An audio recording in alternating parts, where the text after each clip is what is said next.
ठाणे जिल्ह्यातील शहापूर कल्याण भिवंडी येथील समृद्धी महामार्ग बाधित शेतकऱ्यांनी झोपलेल्या शासनाला जाग करण्यासाठी जिल्हाधिकारी कार्यालयासमोर जागरण गोंधळ घालत गेल्या 3 दिवसांपासून आमरण उपोषण सुरू केलंय। मुंबई नागपूर समृद्धी महामार्गासाठी शासनाकडून भूसंपादन केलेल्या जमीनधारक शेतकऱ्यांची महसूल विभागातील भ्रष्ट अधिकाऱ्यांकडून फसवणूक होत असल्याचा आरोप करत या प्रश्नी शासनाचा निषेध करण्यासाठी शेतकऱ्यांनी जागरण गोंधळ घालत गेल्या 3 दिवसांपासून उपोषण केलंय। समृद्धी महामार्गासाठी शेतकऱ्यांच्या जमिनीला 5 पट दरानं आमिष दाखवून भूसंपादनाची प्रक्रिया पूर्ण केली तरी देखील शेतकऱ्यांच्या नशिबी अद्याप अहवालच सुरूच आहे। तर शेतकऱ्यांना कार्यालयात व्यवस्थित माहिती न देता अपमानित करण्यात येतं। तसेच अनेक अधिकाऱ्यांनी यात भ्रष्टाचार केला असून त्यांच्यावर कारवाई होऊन गुन्हा दाखल करावा तसेच मागण्या मान्य करण्यासाठी आणि झोपलेल्या शासनाला जाग करण्यासाठी शेतकरी पुरुषांसोबतच अनेक महिलांनी देखील लहान मुलांसह या ठिकाणी बसून जागरण गोंधळ घालत आमरण उपोषण चालू केलंय। तर विशेष म्हणजे या उपोषणाचा 3रा दिवस असून शासनाकडून अद्याप कुठल्याच प्रकारची दखल घेतली गेली नाहीये। तर शासनाने आम्हाला न्याय दिला नाही तर आम्ही मुंडन आंदोलन करणार असल्याची प्रतिक्रिया यावेळी उपोषणकर्त्यांनी दिली।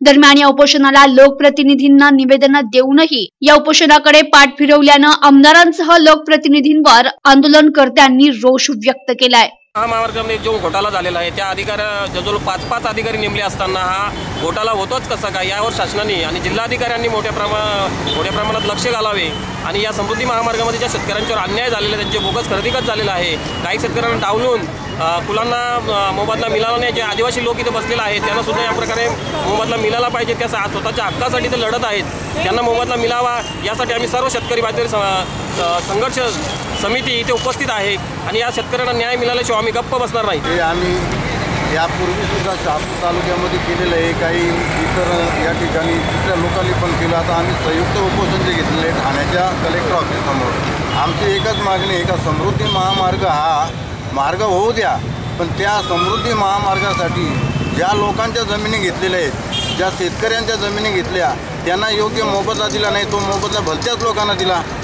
काही ठिकाणी सामायिक खातेदार आहेत तर त्याच्यापैकी काही शेतकऱ्यांना वगळून दुसऱ्याच 2 लोकांना पेमेंट दिला। माझ्या शहापूर तालुक्यामध्ये आदिवासी लोकांच्या जमिनी घेतल्या, आदिवासी कुळ आहेत 1957 सालापूर्वीपासूनची आणि आदिवासी संज्ञा आहे त्या 7बाऱ्यावरती आदिवासी कुळांच्या जमिनी जर घेत असतील तर शासनाचा GR आहे। आज हा जो नागपूर हवेकाई जात आहे महामार्ग समृद्धी, त्याच्याने आज गरीब शेतकऱ्याला इतका नुकसान होत आहे की जे आमचे शेतकरी रस्त्यावर येऊन आज उपोषणाला आम्ही 3 दिवस इथे बसलेलो आहोत। यांनी बोगस खरेदी खत मारलेले आहेत, ते पहिल्यांदा रद्द केले पाहिजेत आणि आज 3 दिवस होत आलं मी माझ्या मुलीसकट, माझे आई वडील, माझे भाऊबंद सगळे जेवढे आमचे शहापूर भिवंडी आणि कल्याण तालुक्यातील लोक इथे भर तळतळ्या उन्हात इथे बसलेले आहेत, तरी या अधिकाऱ्यांकडून कोणत्याही प्रकारची शाश्वती किंवा या प्रशासनाला काहीही पडलेलं नाही आहे। त्यांनी येऊन इथं सुद्धा एवढंच देखील विचारलं नाही आहे, पाण्याची देखील सोय केली नाही। आज आया बहिणी इथे रस्त्यावर झोपलेले आहेत तरी यांना कळकळ पडत नाही। उद्या सकाळ जर मला किंवा माझ्या वडिलांना, मुलींना, हे काके सगळे एवढे आमचा शेतकरी समाज अख्खे अहोरात्र इथे बसलेले आहेत, जर काही झालं तर याला फक्त प्रशासन आणि प्रशासनच जबाबदार राहणार आहे। समृद्धी महामार्गात जो भ्रष्टाचार झालेला आहे